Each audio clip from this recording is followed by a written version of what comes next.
এই আলাপটা করব করব করে করা হয় নাই, কিন্তু না কইরা থাকা গেল না। বাংলাদেশের সাথে আমেরিকার ট্যারিফ আলোচনা চলতেছে, মানে আমেরিকার বাজারে বাংলাদেশের পণ্য ঢুকতে হইলে সেটা গার্মেন্টস হোক, চামড়া হোক, যেটাই হোক, কত ট্যাক্স দেওয়া লাগবে। মানে আমেরিকা তার দেশে ঢোকা সব পণ্যের উপরে অতিরিক্ত ট্যাক্স বসাবে সব দেশে।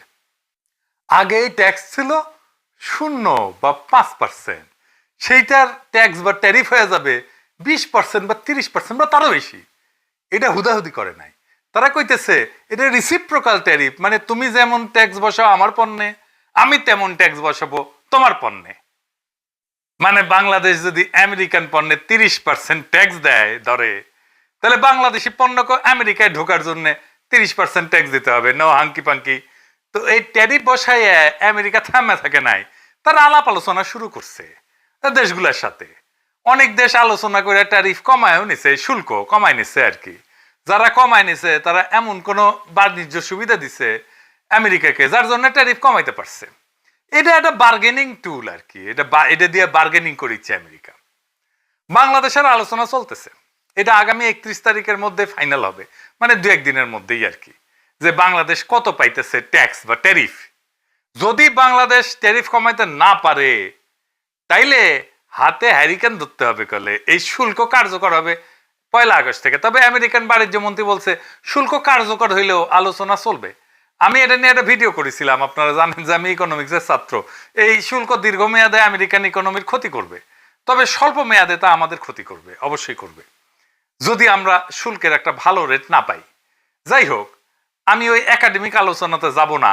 আমরা এই চুক্তির একটা বিশেষ দিক নিয়ে আলোচনা করব। কুটি এসে ইন্ডিয়া গেঞ্জাম করিচ্ছে, আর ইন্ডিয়ার গেঞ্জাম করে লাভটা কি, এটা নিয়ে আলাপ করব। এটা হইতেছে গোপনীয়তার চুক্তি। মানে এই যে বাংলাদেশ আলোচনা করতেছে আমেরিকার সাথে, সে আলোচনার আগে একটা চুক্তি করেছে বাংলাদেশের সাথে, তার নাম গোপনীয়তার চুক্তি। এখন বাংলাদেশে হাউকা উঠেছে, কেন এই আলাপ গোপনে করতে হবে, কেন পাবলিক জানিতে পারিবে না, ইউনূস সরকার খুব খারাপ কাজ করিচ্ছে, তাই না? দেবপ্রিয় কইছে এই ধরনের গোপনীয়তা চুক্তি করছে বাংলাদেশ এই ট্যারিফের নেগোসিয়েশনের টাইমে, তার নজিরবিহীন, আগে কখনো এটা হয় নাই। দেখেন, কথা সত্য, মিছা কথা কয় নাই। তার সাথে এটাও সত্য যে এই একতরফাভাবে সব দেশকে রিসিপ্রোকাল ট্যারিফ চাপাই দিয়া আলোচনা শুরু করা, এটাও আমেরিকা আগে কখনো করে নাই, এটাও নজিরবিহীন। এই গোপনীয়তার চুক্তি কি বাংলাদেশ একা করিছে আমেরিকার সাথে, নাকি সব দেশই করিছে? যারা আলোচনা করিচ্ছে সব দেশই করিছে, কিন্তু দেবপ্রিয়বাবুর দাবি সব দেশ করলেও বাংলাদেশ এই চুক্তি করতে পারবে না। তার মানে যে নেগোসিয়েশনে আলাপ, এটা বাংলাদেশ করতেই পারবে না। তো আসেন একটু দেখি আমি তো কইলাম, আপনারা বিশ্বাস করবেন কেন, আগে দেখি যে আসলে অন্যরা গোপনীয়তা চুক্তি করেছে কিনা। হ্যাঁ করেছে, আমরা ফিলিপাইনের সংবাদ মাধ্যমে দেখতে পারি, তারা বলতেছে, আমরা এটার বিস্তারিত বলতে পারবো না কারণ এনডিএ, মানে এটারই বলে গোপনীয়তার চুক্তি, নন ডিসক্লোজার এগ্রিমেন্ট, মানে যেটারে আমরা গোপনীয়তার চুক্তি বলতেছি সেটা সাইন করা আছে। ইংরেজিতে কইছে, এ দেখেন, however when asked to provide a list of products included in the tariff concession, Rodolfo did not provide details as they are signatory of a non-disclosure agreement, NDA. It is covered by an NDA while we are still negotiating. আচ্ছা, তার মানে এরা করিছে। থাইল্যান্ডে কি কইছে? Due to signing of a non-disclosure agreement, the Thai government is unable to disclose specific details of the ongoing negotiations. তার মানে এদের সাথেও করা হয়েছে। আচ্ছা, আর্জেন্টিনার সাথে কি করা হয়েছে? এদের সাথেও এনডিএ করা হয়েছে। দেখেন করছে, the bilateral pact has been quietly in the works for 3 months under the signing of confidentiality agreement, NDA, that prevent negotiators from disclosing details. এমনকি ভিয়েতনামে জানাচ্ছে যে তারা বলতে রাজি হয়নি, কারণ এই যে তথ্যগুলো, সে তথ্যগুলো পাবলিক না। তার মানে আমরা বেশ কয়েকটা দেশের গোপনীয়তার চুক্তি দেখলাম, ওরা করতে পারবে কিন্তু আমরা করতে পারবো না। কি আবদার! যদি সবাই চুক্তি করে আর আমরা যদি এই চুক্তি না করি, তাহলে আমাদের সাথে নেগোসিয়েশন করবে আমেরিকা? বলেন তো। আমেরিকা তো বলবে তুমি কোন হরিদাস পাল আসছো যে তোমার সাথে গোপনীয়তার চুক্তি ছাড়া নেগোসিয়েশন করতে হবে আমাকে। আচ্ছা ধরেন এই এগ্রিমেন্ট ছাড়াই, গোপনীয়তার চুক্তি ছাড়াই আলাপ করলো বাংলাদেশের সাথে, স্পেশাল খাতির করলো আর কি আমেরিকা, তো যারা সাইন করেছে এই গোপনীয়তার চুক্তি তারা এসে বলবে না যে আমার সাথে সাইন করলা এগ্রিমেন্ট, বাংলাদেশের সাথে করলা না কেন, বিষয়টা কি, পিতলা খাতির কেন? আমেরিকা কি জবাব দিবে? তারপরেও দেবপ্রিয়রা প্রশ্ন তুলতে পারে কেন এটা জনগণ জানবে না? কি আর বলবো, এই দেবপ্রিয়রা 111 করলো। দেবপ্রিয় কিন্তু এই জেনেভায় পোস্টিং নিছিল 111 এর পরে, বেনিফিশিয়ারি ছিল। এই দেবপ্রিয় ট্রানজিট ট্রান্সশিপমেন্টের ওকালতি করেছে, আর এখন খুব নন ডিসক্লোজার এগ্রিমেন্ট করেছে। সিপি ব্যবহার করেছে বাণিজ্যের নামে গোপন চুক্তি মানবো না, ওরে আমার ওরে ওরে, এইগুলার মাথাত খোদাতলা গোবর দিলেও হইতো। যাই হোক, আলাপটা কি কইতেছে ওরা বুঝেছে, আসেন এটা একটু আমরা বুঝে দেখি। আমি আপনাদের আগেও কইছি সিপিবি যা বলবে, দেবপ্রিয় যা বলবে তার উল্টা দিকে দাঁড়াবেন। সিপিবি যেহেতু বিরোধিতা করতেছে, দেবপ্রিয় যেহেতু বিরোধিতা করতেছে, এটা দেশের জন্য ভালো আর ইন্ডিয়ার জন্য খারাপ। এই চুক্তিটা কোনো গোপন চুক্তি না, এটা গোপনীয়তার চুক্তি। গোপন চুক্তি আর গোপনীয়তার চুক্তি দুইটা ভিন্ন জিনিস। মানে যতক্ষণ এই ট্যারিফ নিয়ে আমাদের আলোচনা হইতেছে আমেরিকার সাথে, ততক্ষণ আমাদের আলোচনার বিষয় বাইরে যাবে না। ধরেন প্রফেসর ইউনূস আর তারেক রহমান আলাপ করলেন লন্ডনে, তো ওই আলাপ কি লাইভে দেখছি আমরা? ওটা ধরে লাইভ হইতো, গোপনীয়তার যদি কোনো দরকারই না থাকে। গোপনীয়তা যখন থাকার দরকারই নাই, তাহলে ওই আলাপের পুরাটা রেকর্ড করে জানাই দিলে হয়। তা তো জানাই নাই, আলাপের ফলাফল আমরা জানছি, কিন্তু আলাপের খুঁটিনাটি জানার দরকার আমাদের নাই। এই আলাপ তো প্রকাশ্য করার বিষয় না। কেন না আমি এটা পরে বলতেছি। এই আলাপ হবে বাংলাদেশের ট্যারিফ কত হবে। এই ট্যারিফ যদি কমে তাহলে আমেরিকাকে তো কিছু দিতে হবে। সেটা কি কি দেওয়া হবে সুবিধা হিসেবে, তার সবকিছুই দুই দেশের মানুষই জানবে যখন চুক্তিটা হয়ে যাবে। কিন্তু এই আলোচনার প্রসেসের মধ্যে যা আলোচনা হবে এই সময়টায় কিছু জানানো যাবে না, কারণ অন্য দেশও আলোচনার মধ্যে আছে। তারা যদি জেনে যায় আমরা কি আলোচনা করতেছি, তাহলে তো এই আলোচনার ফলপ্রসূ হবে না। প্র্যাকটিক্যাল কারণে এটা বার্গেন, তো অনেক দেশের সাথে বার্গেন করতেছে আমেরিকা। ধরেন আমরা যাই না গেলাম কি নিয়ে, ইন্ডিয়ার সাথে বার্গেন করতেছে আমেরিকা। আমরা তো ইন্ডিয়ার চাইতে ভালো কন্ডিশন দিব আমেরিকাকে, তাই না? খুবই ন্যাচারাল এটা। তো বাংলাদেশ যা দিতেছে আর পাইতেছে, এটা আমাদের সাথে যারা কম্পিটিশন করে আমেরিকার মার্কেটের জন্য, তারা যাই না গেলে তো আমাদের বিপদ। আমরা তো নেগোসিয়েশন করতে পারবো না। ইন্ডিয়া তো সুবিধা নেবে এটার, কারণ ইন্ডিয়া তো ওই মার্কেটে আমাদের কম্পিটিটার। বাংলাদেশ যদি যুক্তরাষ্ট্র বা পশ্চিমা শক্তির কাছে ফেভারেবল ট্যারিফ না পায়, তাহলে সেই শূন্যতা পূরণে ভারত চূড়ান্তভাবে উপকৃত হবে। অর্থনীতিতে হবে, রাজনীতিতে হবে এবং আঞ্চলিক প্রভাব বিস্তারে হবে। এই পুরো প্রক্রিয়া এক ধরনের সফট ডিইন্ডাস্ট্রিয়ালাইজেশন এবং স্ট্র্যাটেজিক ডিপেন্ডেন্সি হবে বাংলাদেশের ইন্ডিয়ার উপরে, যদি এই ট্যারিফ নেগোসিয়েশনে আমরা হেরে যাই।